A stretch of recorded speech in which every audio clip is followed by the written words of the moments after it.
모인 성도와 또한 인터넷으로 예배드린 성도 위에 하나님의 크신 사랑과 은혜가 함께 하시길 주님의 이름으로 축원합니다. 오늘 요한복음 3장 16절 이하의 말씀은 정말 복음 중에 복음이라고 합니다. 하나님이 세상을 이처럼 사랑하사 독생자를 주었으니 라고 말씀하고 있습니다. 성탄절에 아기 예수가 이 땅에 오신 것은 하나님께서 세상을 사랑하셨다는 겁니다. 여러분들 세상을 사랑하시기 바랍니다. 우리는 그리스도인들은 세상을 사랑하는 것을 좀 이렇게 뭔가 안 좋게 봅니다. 세상을 하나님의 나라와 이렇게 분리를 시키는데 하나님의 나라는 분리시키면 안 된다고 저는 보는 사람입니다. 이 세상과 하나님의 나라는 동일합니다. 하나님께서 이 세상을 사랑하셨다는 거예요. 이 세상을 사랑해서 얼마나 사랑하셨냐? 독생자 아들을 인간의 몸으로 보내셨다는 겁니다. 그래서 그를 믿는 자마다 멸망치 않고 영생을 얻게 하려 하심이라. 우리가 구약의 율법을 지켜서 영생에 이르는 것이 아니라 하나님의 아들 독생자 예수 그리스도가 이 땅에 오신 것을 믿는 자에게 영원한 생명을 주신다고 말씀하시는 겁니다. 특별히 아들을 보낸 것은 심판하러 보낸 것이 아니라는 것이 너무 은혜가 됩니다. 정죄하고 판단하고 너희들 그렇게 믿는 것이 아니야, 너희들 율법을 안 지켰지, 이게 아니라 예수 그리스도를 보내신 것은 그로 말미암아 세상을 구원하기 위한 것이라고 말씀하고 있는 겁니다. 그를 믿는 자는 심판을 받지 않는다고 말씀하고 있습니다. 마지막 때 심판 날이 옵니다. 하지만 우리는 그 심판 날을 패스할 수 있었던 것은 예수 그리스도를 나의 구원자로 믿기 때문에 그 믿음으로 구원에 이른다는 겁니다. 로마서나 갈라디아서에 사도 바울도 외쳤던 것은 믿음으로 구원에 이른다는 거예요. 율법은 죄를 깨닫고 아는 정도까지이지 율법으로 구원에 이르는 것이 아닙니다. 제가 며칠 전에 이제 운전을 하면서 어느 곳을 갈 때 이제 그 운전을 하다 보면 그 고의성도 있고 고의성도 없지만 가끔 교통법을 위반할 때가 있습니다. 운전을 이게 특히 장시간 하게 되면 자기도 모르게 실수할 수도 있고요. 알면서도 좀 잘못할 때가 있는데 이런 생각을 해봤습니다. 우리가 죄가 없어서 하나님의 나라, 의인이 되는 그런 것이 아니라 죄가 있음에도 불구하고 하나님께서 우리에게 사랑과 용서, 자비로 구원에 이르게 되는 것이지 우리가 율법을 잘 완벽하게 지켜서 그런 건 아니라는 생각이 듭니다. 그랬더니 같이 합승했던 분들이 다 아멘을 하는 거예요. 죄를 10개를 지은 사람이나 2개를 지은 사람이나 다 죄인입니다.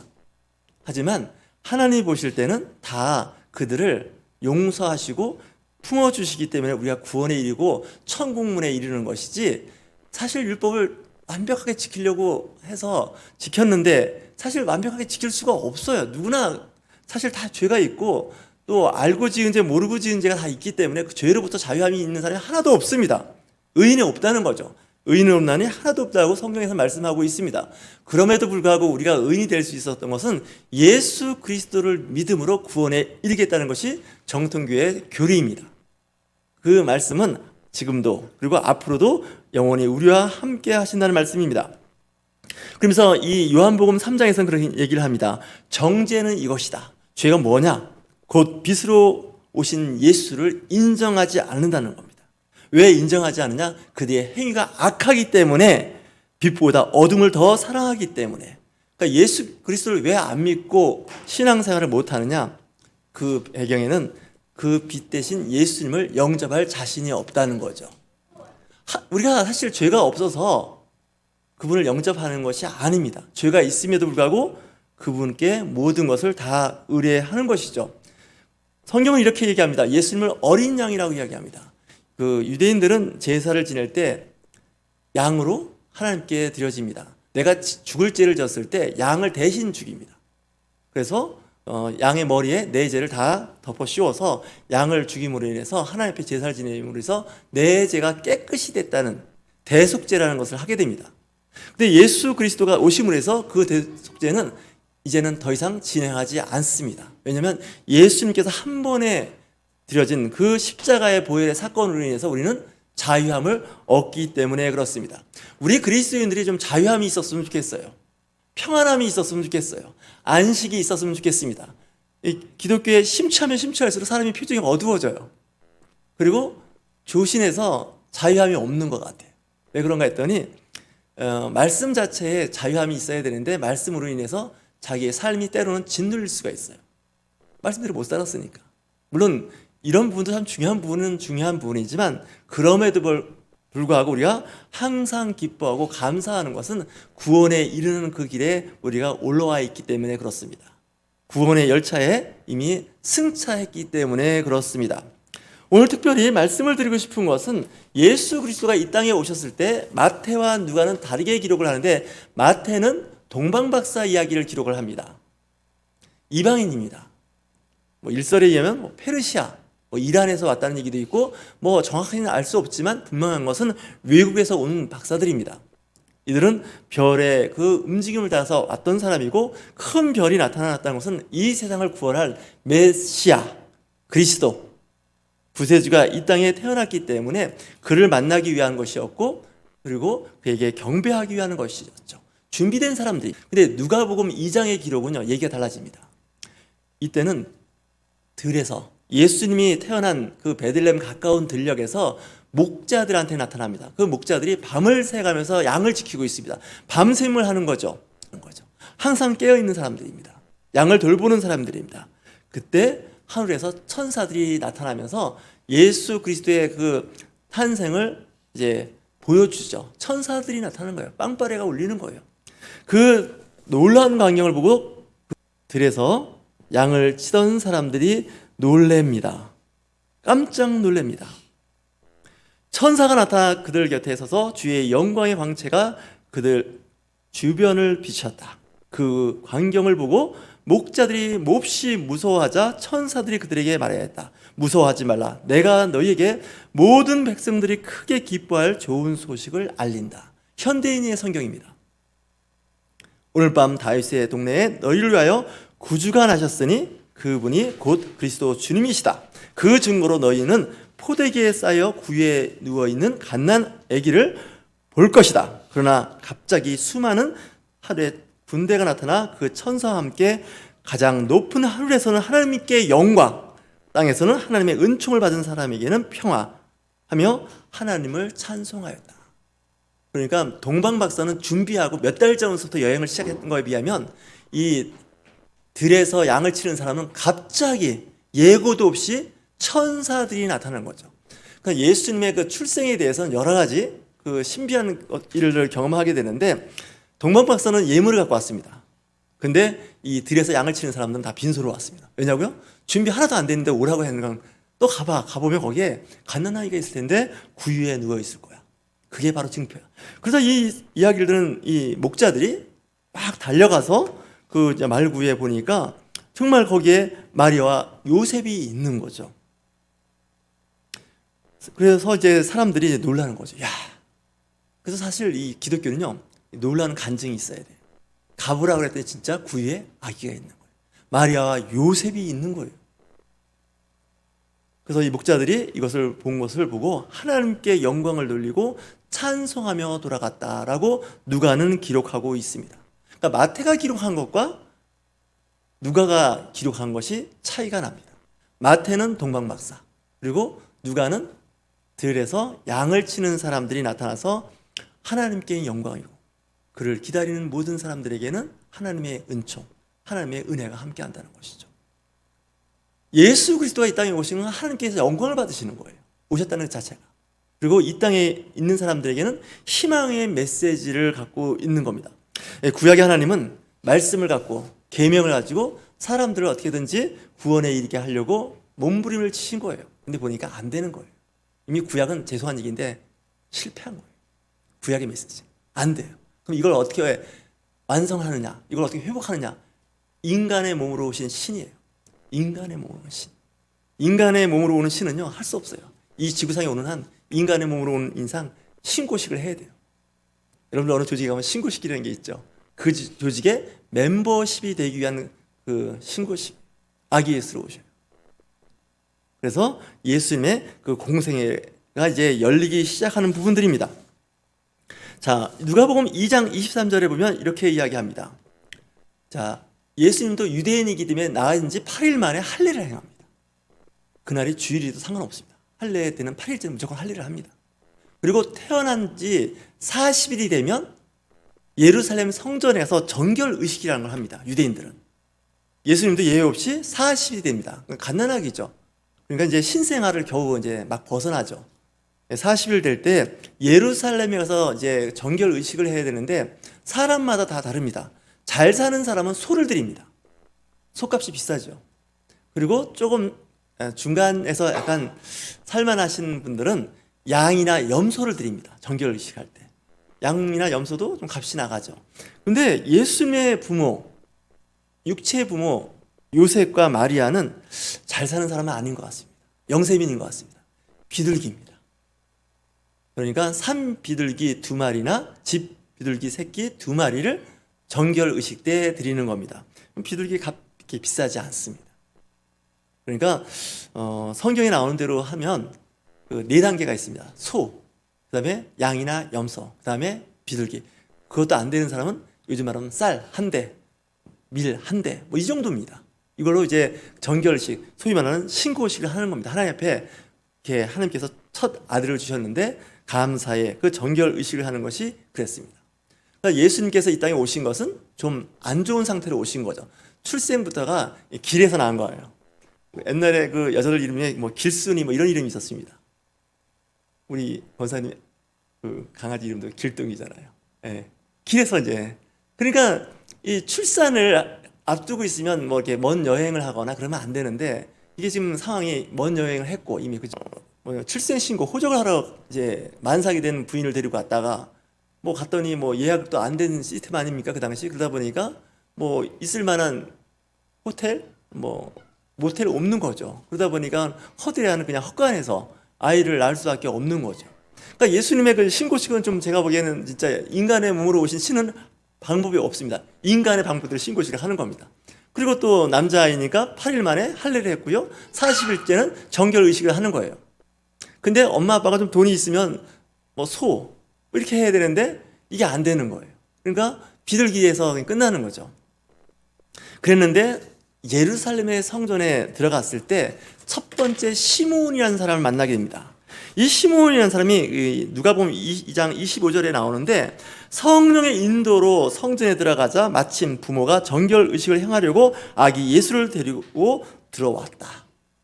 시몬이 아기를 안고 이렇게 하나님을 찬양하였다. 주권자이신 주님, 이제는 약속하신 대로 이 종을 놓아주셔서 내가 평안히 떠날 수 있게 되었습니다. 내 눈으로 직접 본 주님의 이 구원은 모든 사람들에게 베푸신 것으로 이방인들에게는 주님의 뜻을 보여주는 빛이며 주님의 백성 이스라엘에게는 영광된 것입니다. 이 영적인 건 영적인 것으로 판단한다고 사도 바울이 고린도 교회에 외쳤던 것처럼요.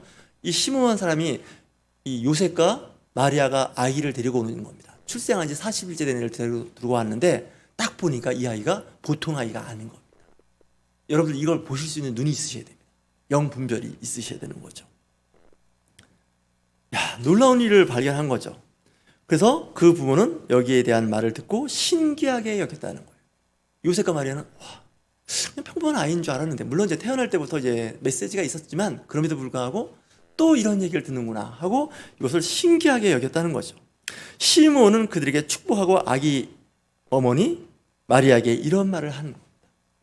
그래서 이 시므온이 어르신인데 요셉과 마리아에게 축복을 해줘요.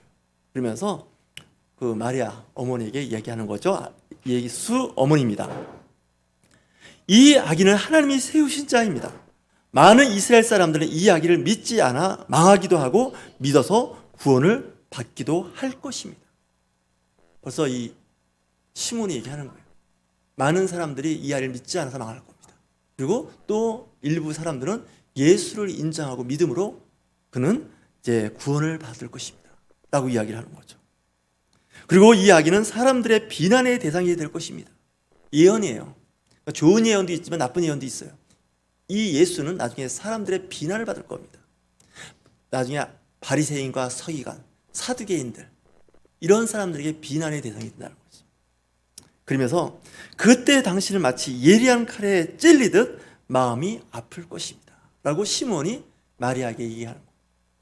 이 사람은, 이 아기는 장차 메시아로서 큰 일을 하게 될 텐데 많은 사람들이 그를 비난할 것이고 그로 인해서 당신은 가슴이 마치 칼이 베인 것처럼 창에 찔리는 것처럼 아플 겁니다. 지금 이 이야기는요, 누가복음 2장에 나오는 이야기. 한번 시간 되실 때 꼼꼼히 읽어보세요. 그러니까 메시아냐, 세상에서 세움 받느냐, 분명히 거기에는 비난과 고통이 따른다는 거예요. 여러분들이 세워지십니까? 직장이나 아니면 학교나 어디서나. 근데 분명히 비난을 받고 그 일로 인해서 상처를 받을 것입니다. 예수 그리스도를 영접하셨습니까? 그리스도인으로 사십니까? 근데 많은 사람들이 당신을 통해서 교회에 나오게 되고 신앙생활을 하면서 구원에 이르게 되는 복된 길을 걷게 될 겁니다.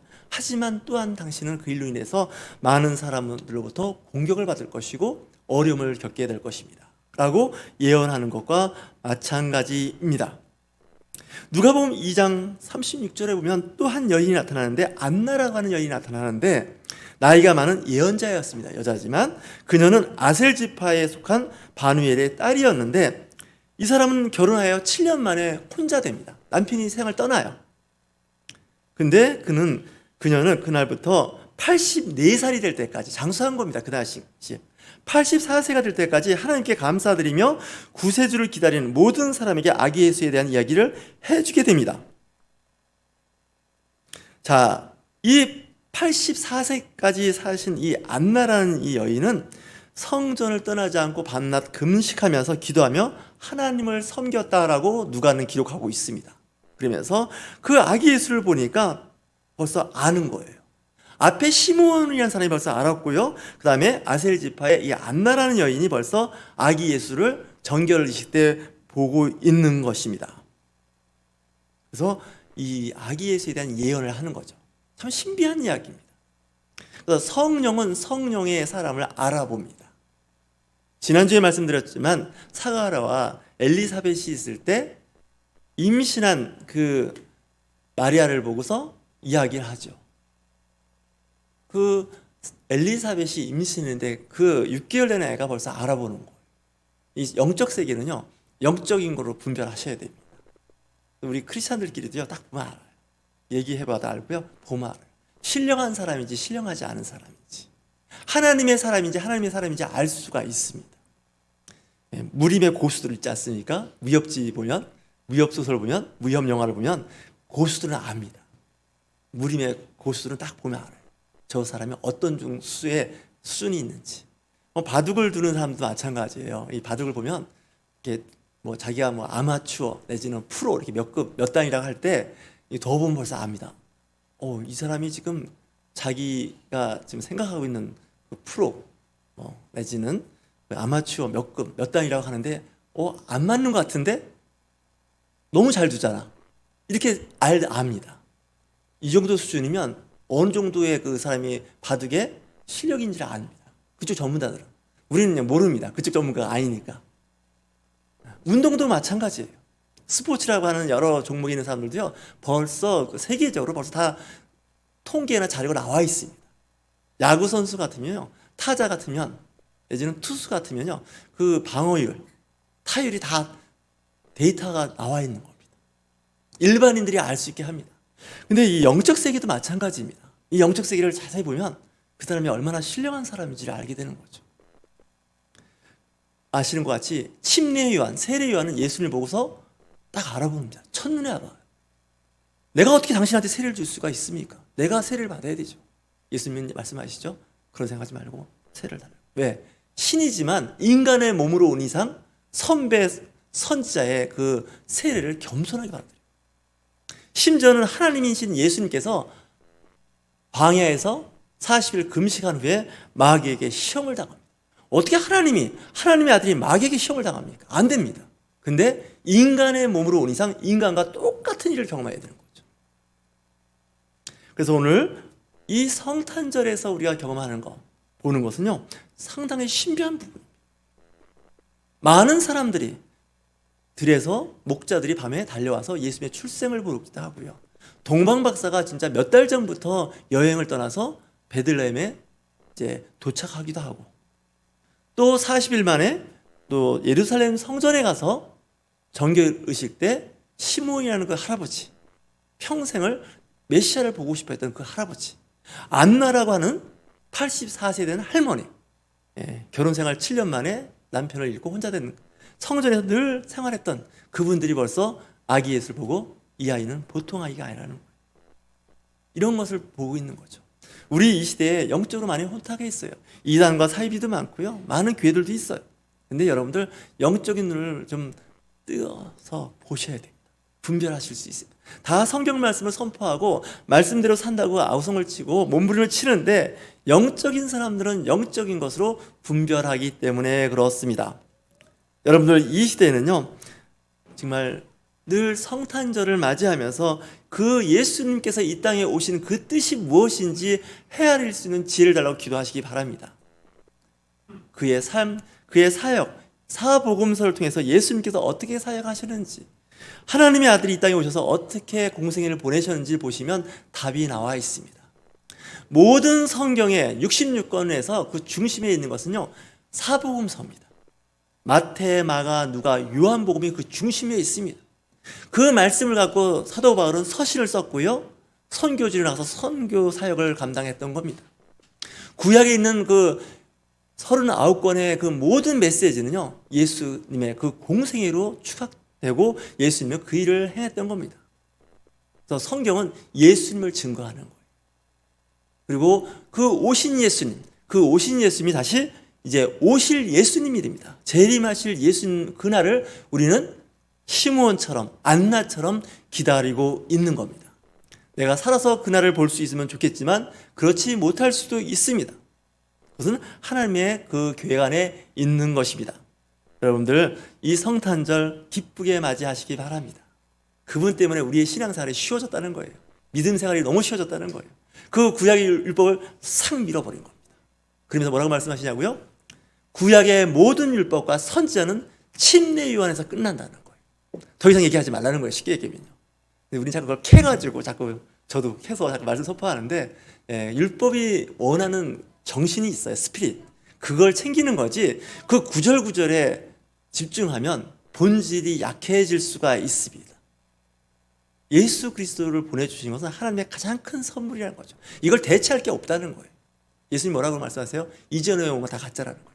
이후에 온 것도 다 가짜라는 거예요. 내가 참 진리고 참 빛이라고 말씀을 하시는 겁니다. 그래서 예수님을 만난다는 거, 예수님을 우리가 믿는다는 건요 특권입니다. 특혜입니다. 기쁨으로 사시기 바랍니다. 현실은 늘 힘들고 어렵습니다. 고통입니다. 하지만 모든 것을 다 주 예수 그리스도께 떠넘겨버리세요. 저는 그래요. 떠넘겨버리세요. 그 가운데 우리는 자유함이 있다는 겁니다. 여러분들 가정이 행복했으면 좋겠어요. 직장 생활이 행복했으면 좋겠어요. 강박증으로 고통받지 마시고요. 자유함을 얻으시고 즐거운 크리스마스가 되시기를 주의 이름으로 축원합니다.